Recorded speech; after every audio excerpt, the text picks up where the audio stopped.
Good afternoon, everyone. Sorry for being a couple minutes late here. We had some technical difficulties and tried to Google some computer support companies near me really quick and was lucky to find somebody and got that resolved. So wonderful. Um, Thanks for spending a few minutes with us on a Wednesday morning. I'm Joe Svoboda with the Miller Group, and with me is Jason Price at Datto. I'll introduce him here in a second. We're going to go through a couple little what they call housekeeping things. Hopefully everyone's here to kind of hear us talk about Office 365 and backups. But if you're just here for the Grubhub gift card, we will be emailing out those gift cards a little bit later on this afternoon, along with a link to the recap of this webinar in case you have to jump off early.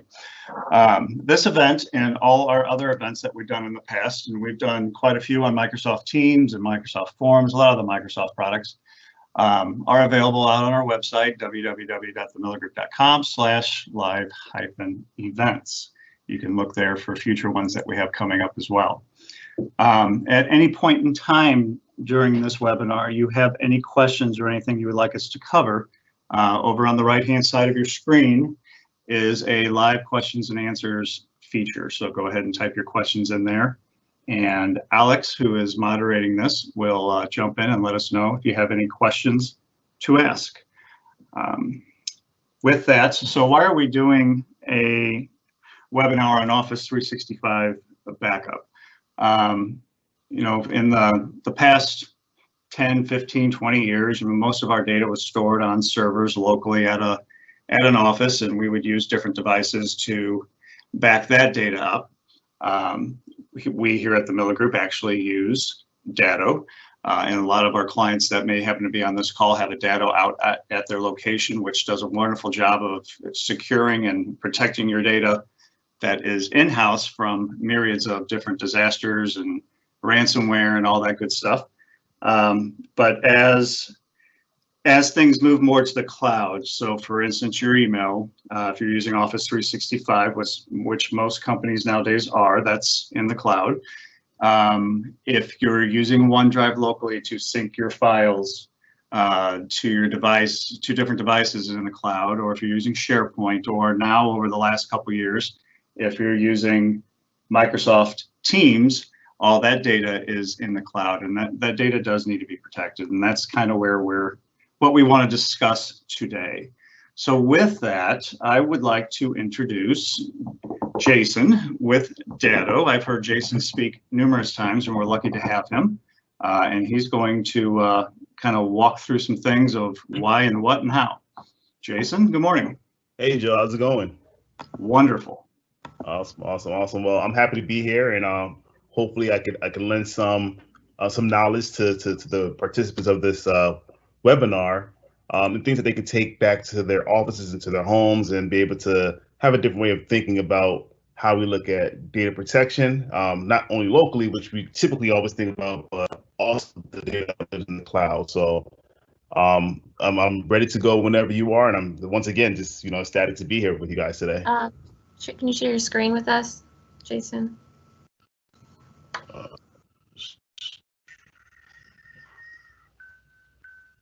No, and we do appreciate you taking time out of your day as well, Jason, to help us with this really important topic, one that we did a couple years ago, and now it's time to, as more and more people are using Teams and more data is in the cloud, this is even more needed. No, absolutely. Sorry to just get this up really quick. Yeah, just a little background. Right before we started the meeting, we were scrambling because we couldn't get Jason online. So my heart's still coming down. It's like I just ran a marathon here. I don't think I have to exercise today, which is nice. All right, I'm going to share this screen with you guys right now. Let me just see. Share screen. I'm sorry, I'm just trying to get this up right now. Not a problem. I will also share my address here at the office afterwards too. If you guys want to use your $15 gift card and send me some like canes or something, that would be wonderful. There we go. All right, can you guys see me? We're good to go. We are good to go, sir. Awesome, awesome. So yeah, thank you guys for joining us today again. Once again, my name is Jason Price, Channel Development Manager at Datto. And you know, Datto is a name that you probably have never heard before. If you currently have a Datto appliance, you know, provided by the Miller Group, then you probably are a little familiar with who we are. But we don't do any sort of advertising. We don't do sort of like big marketing campaigns. Essentially, what we do is we arm our partners, such as the Miller Group, with different technologies to help protect you guys as their clients. We were founded in 2007. We have 23 global offices around the world, 9 private data centers, meaning that we don't put your data in anybody else's cloud. We have full control over your data, right? So your data is important to you, and we know that. So we want to make sure that, you know, we have 100% responsibility over that data. We have over 700,000 small and medium-sized businesses being protected by our technologies, and over 900 employees worldwide, and continuing to grow. What people normally think back for, you know, when we do surveys, is they say, "Oh, it's going to be for, you know, those fires and those floods and those tornadoes, things of that nature." But when we take a look at the data, right? So we have a ton of tickets coming in all the time of people who need to get restorations, and they have some sort of downtime, and they're, you know, things of that nature. But that only accounts for about 4 to 6% of the total amount of data loss, right? What normally accounts for the most of it is person, right? It's going to be the end user, right? This guy or the girl with the face in the palm, right? They just clicked on an email maybe at the end of a shift, and, you know, now they're with one of two choices, right? Those be, hey, number one, do I go and tell management, you know, say, hey, I had an issue. I clicked on something I shouldn't have clicked on. It looked legitimate, but, you know, I was going so fast. Or the second option is to close this laptop and let me go home, right? Because we all know that as soon as you close your laptop, the problem disappears and never comes back again. So it's interesting to realize that people are going to be your greatest risk. This picture right here is one of the best things I've seen, right? In January 13th, I think of 2017 or something of that nature, there was this big false alarm that went out. It was a huge emergency alert. It said that there was imminent ballistic threat coming in from North Korea, and people received notifications on their cell phone and on their TV screens, and everybody was in a little bit of a panic, a little bit of a frenzy. And to come to when we take back at it, it was actually this gentleman right here's responsibility, right?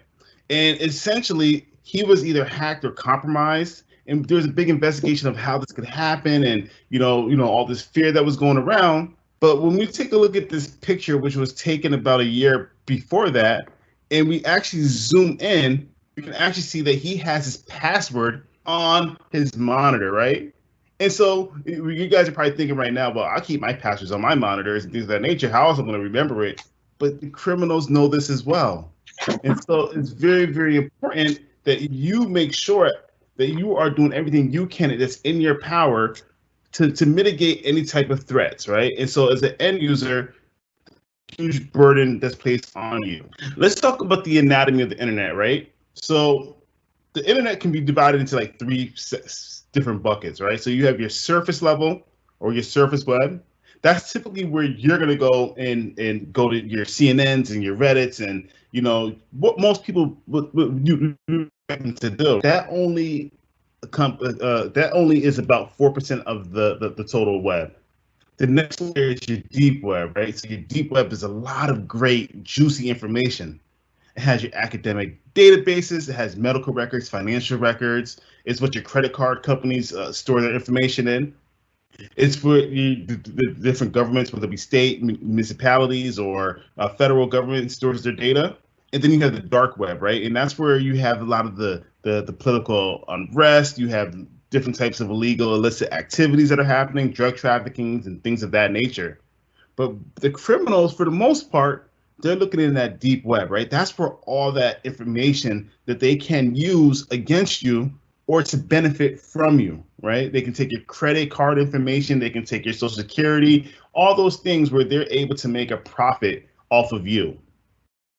And so we take a look at evolution of the cyber threats out there, right? So I love looking at numbers and seeing how the numbers play out. And so 43% of all cyber attacks are aimed at small and medium-sized businesses. And that's a huge number, but you would think that it'd be, more so trying to get into like enterprises, things of that nature, right? They don't need to waste that time trying to get into enterprise companies, because at the end of the day, the buck stops with you as a small and medium-sized business owner. You don't have somebody you can reach out to and you can say, hey, I have an attack. I need you to take care of this. No, it's all on you. And these criminals, they know that. 85% of all email attachments are harmful. So gone are the days where you can get an email and you just assume that the picture that's attached to it or an invoice that's attached to it is going to be good. And there's different ways that we have to rethink attachments, right? If you're getting an email from somebody you're not expecting it and it's saying, hey, pay this invoice, right?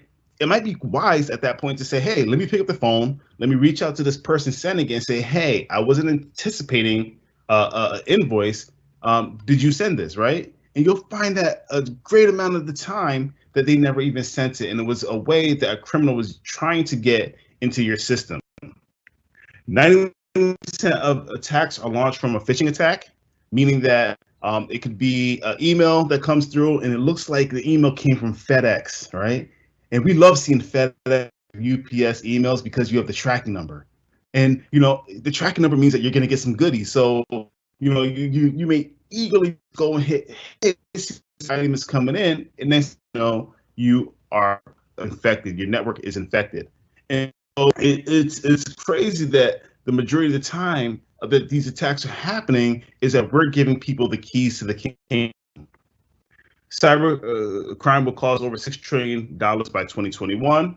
That's not just the ransomware payments, but it's also different types of loss that happen because of ransomware, right? When you start thinking about a company who does millions of dollars of orders a day and they get hit with a $50,000 ransomware, they can $50,000. They can eventually get their data back, but the amount of loss that they're going to have for being down for numerous days. And that is encompassed in that $6 trillion number. 24,000 new malicious apps are removed from the App Store daily, right? So those apps that you think are going to be good and that they're, the cool little apps that they have. Like the other day, I was hanging a TV and I didn't have a stud finder, and I looked into my phone and said, hey, I wonder if the stud finder app. And believe it or not, there's actually a stud finder app. And these are the things that people, will go to and try to find a remedy for something without really understanding the threat level that an app may have. So it's kind of scary. I got to stop you there, Jason. Did the Stud Finder app work? It did work. It was the most insane thing ever. Didn't think it was going to work, but I mean, your phone is filled with magnets. So it kind of does make sense that it should work. That's awesome. I learned something today. Joe, you're going to have a whole bunch of people right now in their phones right now looking up Stud Finder apps. But there's a bunch of them. Oh, we shared something. Yeah. I say it's $24.99 instead of buying a Stud Finder that you now can use this for free. Just make sure that it has a good reputation. You need to put out your own Datto Stud Finder app and then have it naturally come out through one of these presentations, and then people go out there and download the thing. See, I like that collaborative thinking. That's what the true partner is about, Joe. Yeah. All right, I'm sorry. And ransomware, no worries. And ransomware is up 180% since 2018, right? So in the time that it took me to go through this slide, businesses have been affected by ransomware. So where are the threats coming from? Who are they? I mean, they're coming from all over the place, whether it be IoT hackers.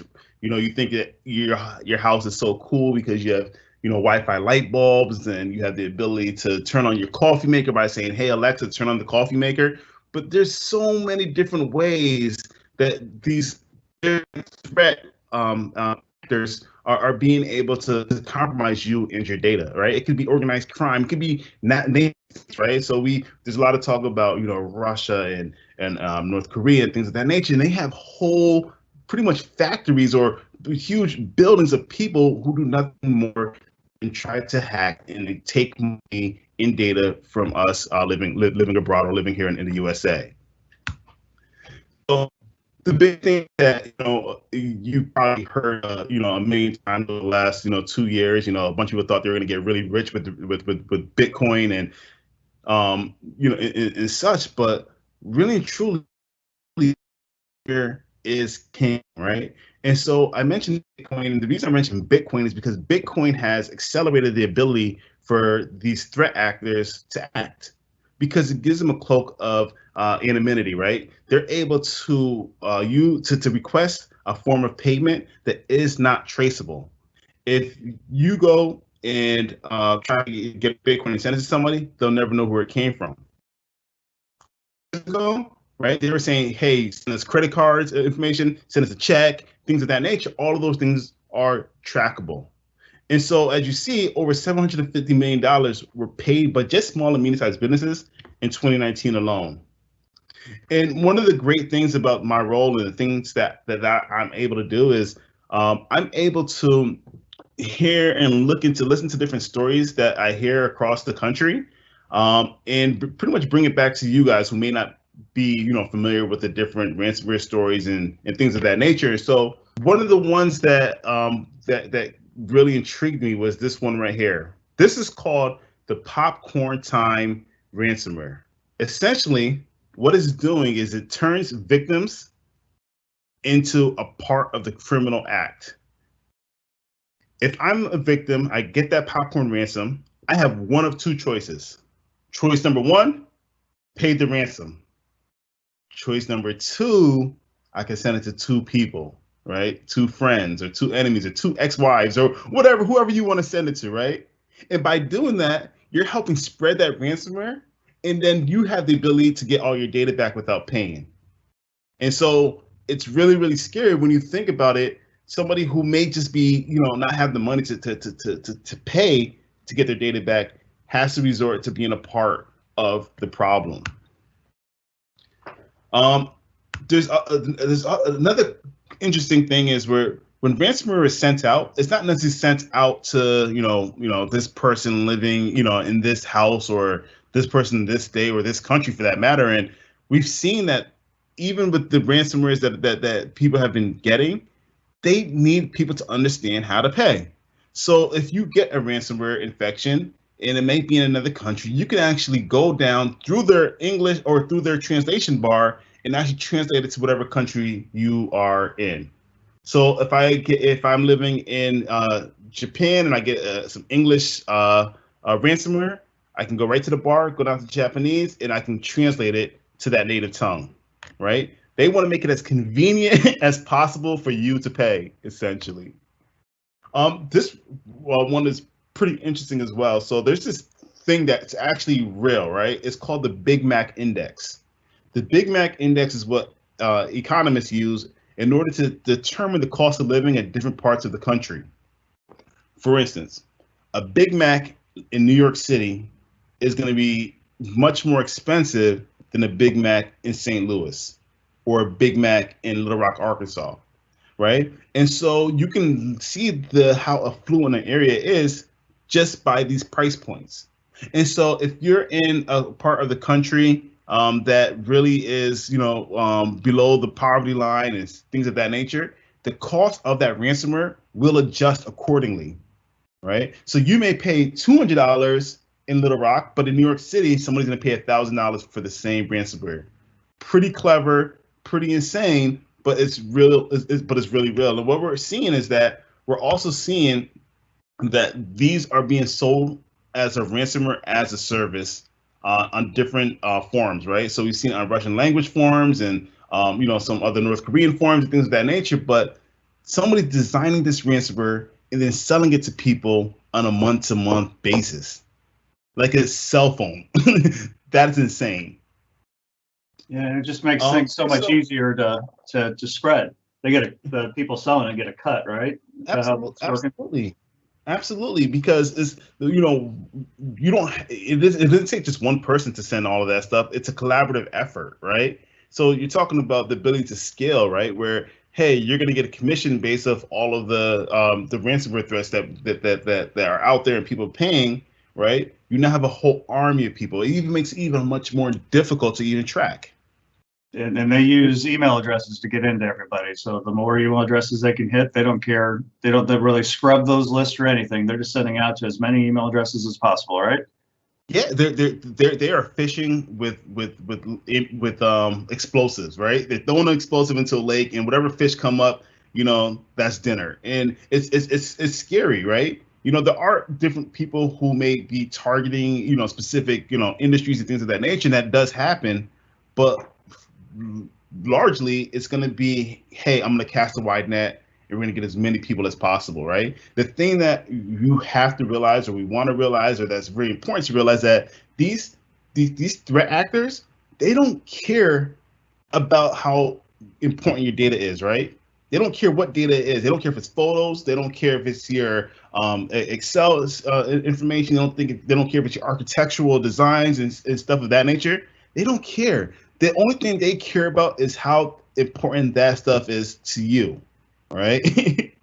Right. I've had situations where somebody had all of their photos that they've taken from all the years of prior to like being able to digitally scan photos, but all those photos they put into their computer, they got ransomware, and they spent over $15,000 getting that back, right? So some people may say, hey, those pictures could have gone somewhere, and who cares? We'll make new memories. But to that person, $15,000 was worth getting all of those pictures back. And that's what you have to realize. Yeah, and to that point too, I mean, pictures, you can't retake things that happened in the past.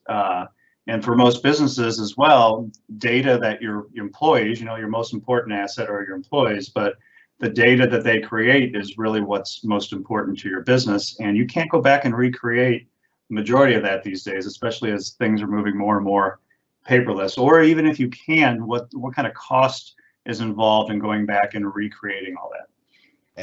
Exactly. And so, that brings me to, something that happened here at Datto a couple years ago. During Hurricane Sandy, a lot of the businesses on the East Coast were shut down. They didn't have, a way to continue to work, whether it been through power or day loss or whatever the case may be. We were looking for a new coffee vendor, and our regular person who would offer that service as well, they were down. The next person we called, they were down.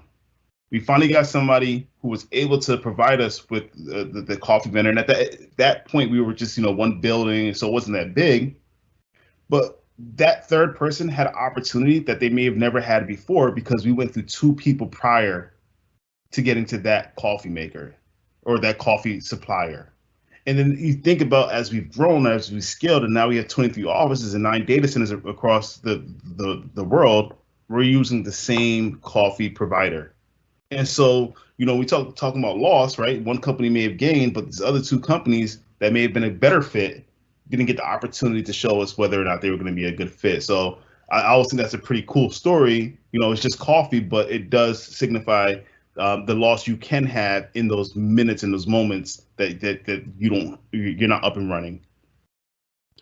And so one of the things I really want to talk about is our data SaaS protection, right?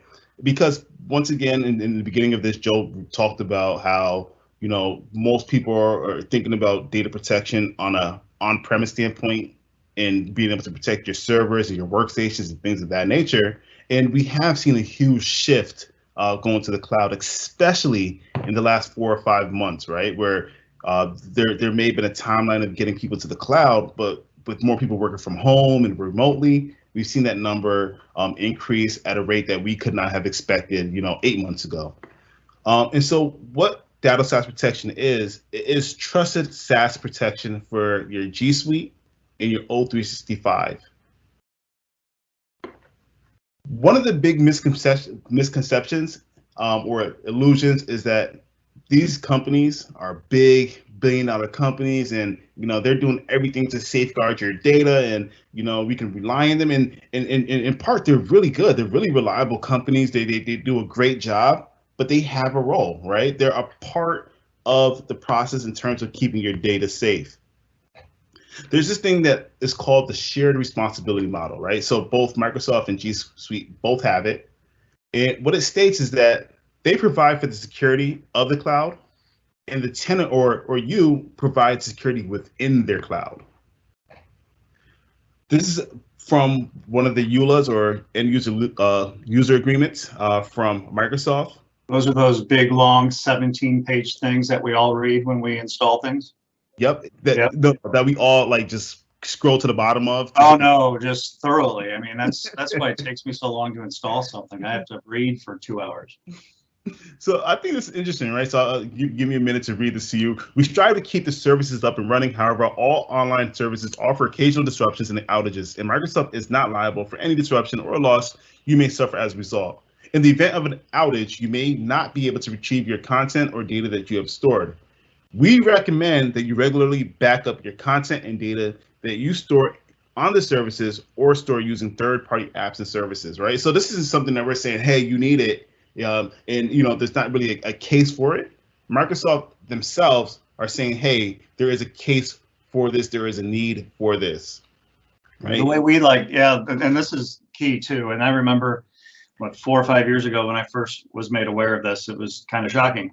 So basically Microsoft will provide the infrastructure to make sure you can use your data, but then backing up or protecting that data within that infrastructure, that's kind of all on you.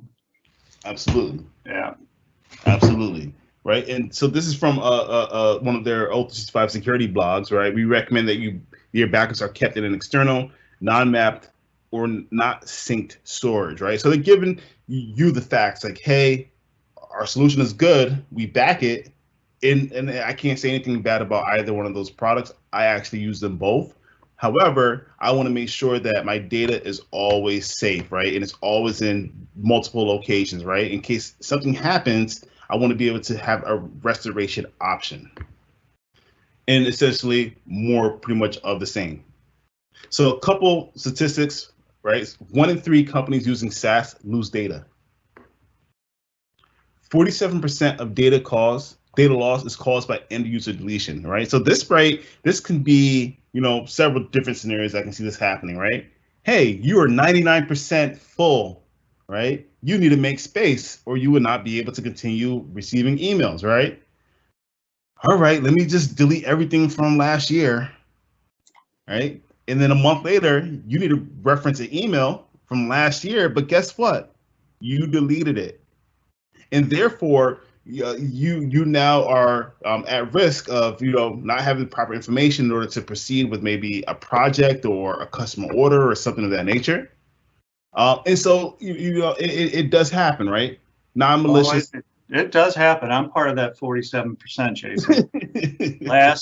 I think it was 2 years ago, right at the beginning of the year, I got a brand new cell phone. And I was setting it up and, syncing it with my Office 365 with my email. And I don't know what I did, but I go back to my computer and I look at my computer and this was like the first week of January or something. I had like 3 or 4 emails inside my inbox, but everything prior that year prior was gone. And no idea what I did. That there was missing like all of 2018 or something. And of course, there's a lot of important stuff that was inside there. And I must have done something on my phone where I hit delete, and and since they're all synced up together, your computer and your phone, if you do something on one, you do it on the other.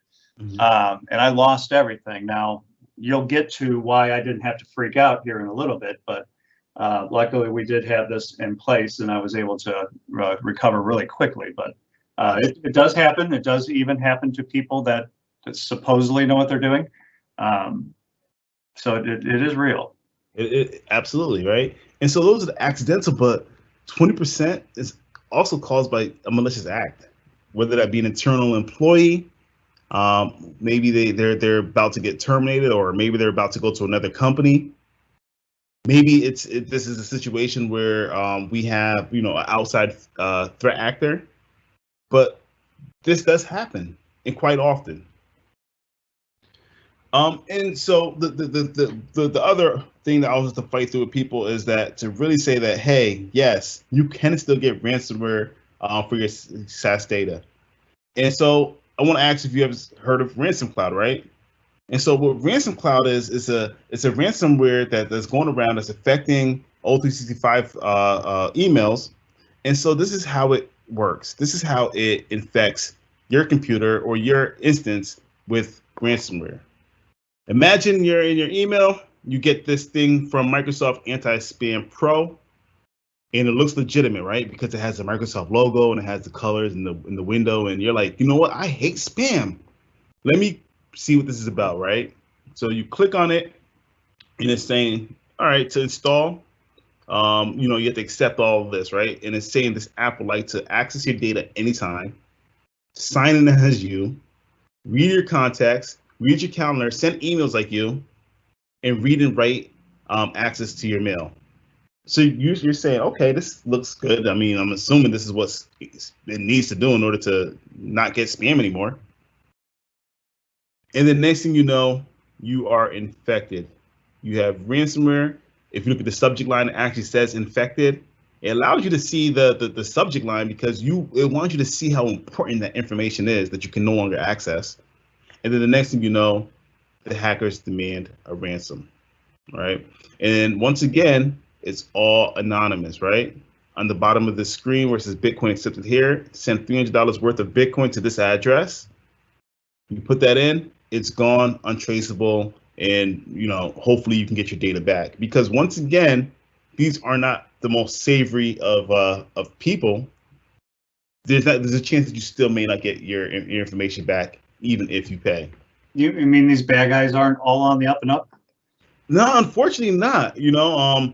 At one point, this is weird to say, there seems to have been more integrity in the system, because at one point you had less people being involved in it, and there was this thing where it's like, okay, we can't be known for not giving people their data back, and so we're gonna do our best effort to make sure that everybody gets their data back once they pay. If there's if the word gets out that people are paying and still not getting their data back, people are going to stop paying and just be like, damn, I'm out of luck. Right. But to your point kind of earlier, now that they're starting to do this as a service, and anybody honestly with a Bitcoin account and a couple $100 can go out there and just rent this on a monthly basis and run their own criminal enterprise. No one's vetting them, and they can just start pocketing money and walk away and start up underneath a different account.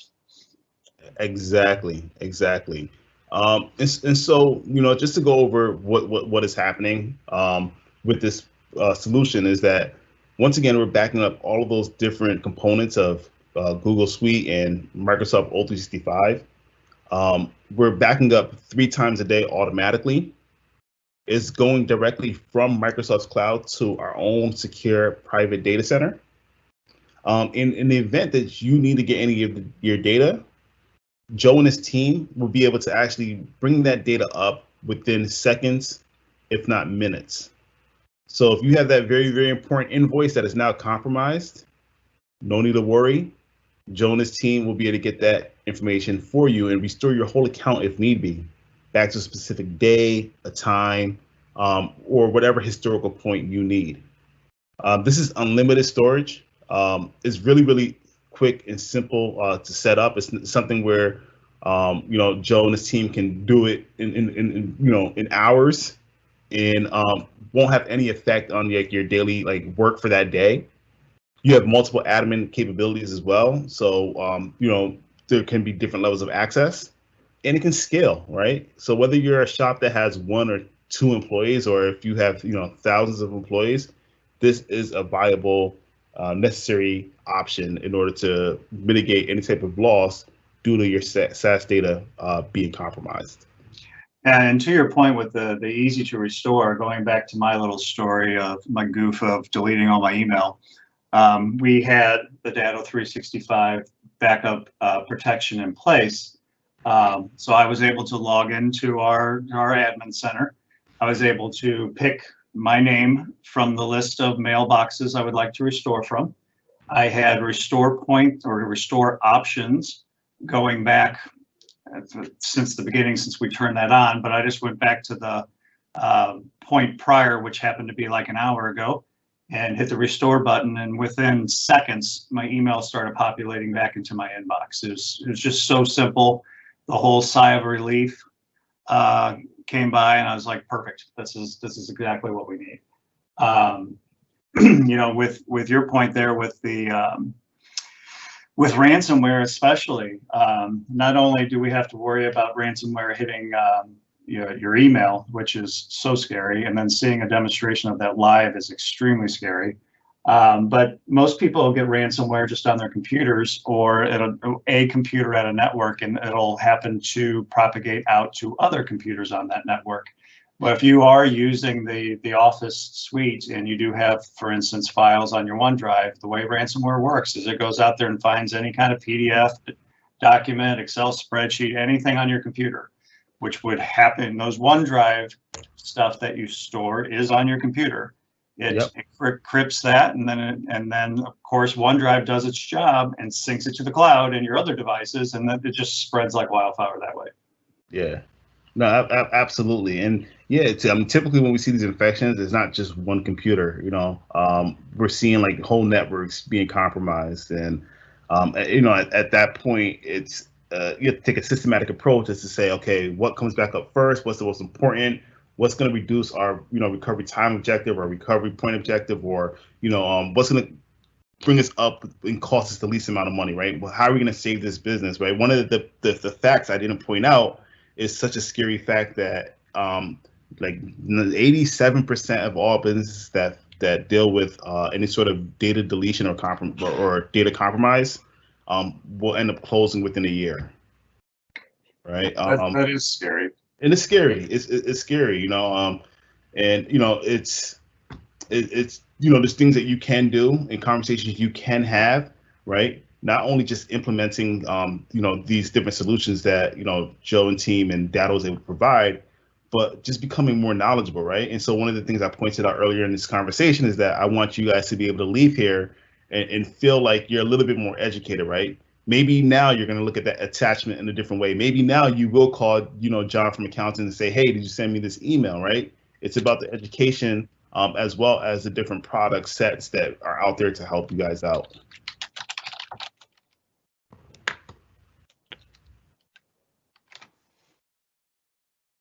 Perfect. Yeah. Yeah. And I can't reiterate enough. You know, we do, and we take the local data as far as people's servers really to heart as far as making sure that data is protected. And we do use Datto's flagship product there that does the same thing. It takes, you know, hourly snapshots and stores them locally and then throws them up to the cloud, and we can recover from multiple different recovery points and multiple different options. Now, Datto has taken that a step further and kind of extended that to the data that's actually sitting in the cloud. And as more and more people's data, well, just email, heck, let's take your email away from a couple of days and say that you have to go ahead and, you know, continue to operate inside your business without access to your email. What would you do? I'm pretty sure a lot of you would start freaking out. And it's not like we're saying ransomware, you know, we're just using these as scare words. We probably get on average about 6 to 8 different ransomware service calls on a monthly basis. And there's so many different ways of things getting in, and it's just not having an antivirus. It's just not having anti-spam. You really have to take multiple layers of protection in order to protect yourself from that, from cybersecurity training to, you know, good password policies and multi-factor authentication. And not everybody has all that in place. Mm-hmm. And all it takes is for one person to do something or not do something correctly, and then it gets in. So, you know, a product like this or a service like this is really like an insurance policy. We don't want you to have to use this insurance policy because at that point in time, you've already had a disruption. You You're going to have, some pain. You have to get somebody else involved to get you back up and running. But we, as your IT provider, sleep easily at night, which there has been some sleepless nights worrying about people's data. I still have a couple clients that are not wanting to move forward on products like that, and it scares me because if something happens, they're going to come to us, and it's like, you know what, we kind of told you so. This really is important to protect that. And as more and more data moves to the cloud, the bad guys go where the data's at. They go where the money's at. And that's why we're seeing a lot more attacks on Office 365 as, I don't know what the numbers are, but it's what 60-70% of all businesses are running in Office 365 now. As more and more data goes there, that's where the bad guys go. Absolutely. But yeah, I'd be interested if anybody has any type of questions that they've been dying to ask. I'd love to be able to answer. If you're scared, give comfort. We do have a couple questions. Awesome. Somebody's asking about, so we have another product, an email archiving product. And let's not get this confused with email archiving and backup. So email archiving is really going ahead and taking a copy of all messages in, out, and in between users at your organization. For compliancy type purposes, being able to go back and search for any email that happens to say Joe in the subject line or whatever. That's more of an email archive type product, and that's what that's used for. Although you can get emails back using that, it doesn't put them back into the same exact format and mailbox and folders and all that kind of stuff that a backup would. A backup is a point in time kind of picture of what everything looked like when that backup happened. So they're really two different products and two different solutions to handle two different type scenarios. But for everybody that we do have on an archive type product, we recommend and push that they have a backup as well. And then as far as the cost, we have another question here as far as the cost structure is concerned. We do have, honestly, it's a relatively inexpensive solution. We can offer this by itself, but we do package this with an advanced spam filtering product as well. And you can reach out to your account managers, or at the end here, I'll display my contact information. You can reach out to me and we can get you a little bit more information on that. It does matter how many users you have, it's kind of a tier type thing as well, but honestly, it's extremely inexpensive for everything that it does. I think that is the last question that we had here, which means, Jason, we did an incredible job explaining everything. Or you. I'm not going to say we. You did an incredible job explaining everything. And I want to, again, thank you for your time here, Alex. If you will flip over and show my last screen here with my contact information. People can reach out. Let's see here. From current slide. Next slide. There we go. People can reach out at any point in time and contact me. I'll get you some more information. Again, we'll be following up a little bit later with the link to this, and we'll send it out in newsletters and blah, blah, blah. And then most importantly, your your Grubhub coupons will be on their way a little bit later on this afternoon. Jason, I want to thank you on behalf of everybody here at the Miller Group for just the partnership and the relationship that we have with Datto, and for you taking your time out today to help further educate all of us on this. My thanks deeply. No, thank you for having me. I really appreciate it. And once again, the most important thing about this call is making sure people walk away with maybe a new outlook of how to think about their data, and that's what I want to make sure sticks. So Sure. Thank you. And if there's if there is ever an opportunity to do this in the future, I'd love to do it for you guys. But thank you once again. No, perfect. Thanks, Jason. Thanks, Alex, for running this, and everybody have a wonderful afternoon. All right, have a great day. See ya.